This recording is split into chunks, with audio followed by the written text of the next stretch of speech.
مرحبا بكم. سنتناول اليوم تطورا هاما في الجغرافيا السياسية للشرق الأوسط. وقفة.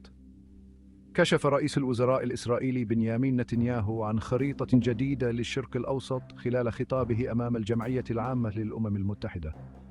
تعرض هذه الخريطة رؤيته لإعادة هيكلة المنطقة بما يتوافق مع مصالحه الاستراتيجية.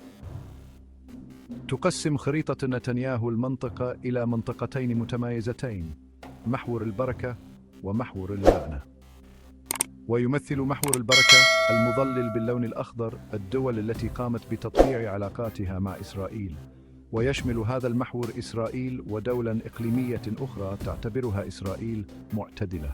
واللافت للنظر أن هذا المحور يغطي كامل فلسطين التاريخية، ولكنه يستثني بشكل واضح الضفة الغربية وقطاع غزة والقدس الشرقية.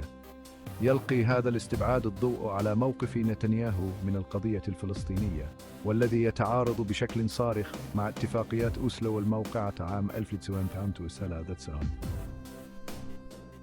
على الجانب الآخر يضم محور اللعنة المظلل باللون الأسود دولا مثل إيران والعراق وسوريا ولبنان. تدعم هذه الدول المقاومة الفلسطينية وتعتبرها إسرائيل عقبات أمام رؤيتها للمنطقة.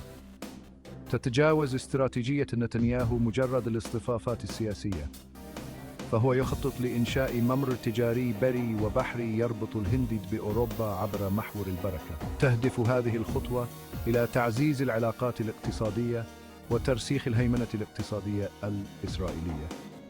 ومع ذلك أثارت هذه الخطط مخاوف بشأن تصاعد التوترات في المنطقة. فتهديدات نتنياهو المستمرة لإيران وحزب الله تلمح إلى استعداده لاستخدام القوة العسكرية لتحقيق أهدافه. وفي استعراض صارخ لعزمه، شنت إسرائيل غارات جوية على مواقع حزب الله في بيروت بعد خطاب نتنياهو في الأمم المتحدة مباشرة.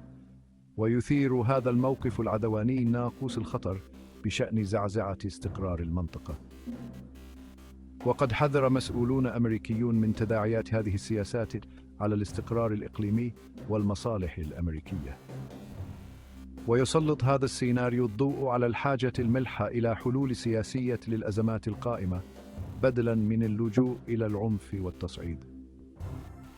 إن مستقبل الشرق الأوسط معلق في الميزان، وتقف خريطة نتنياهو وخططه في قلب هذا الجدل المحتدم. شكراً لمتابعتكم.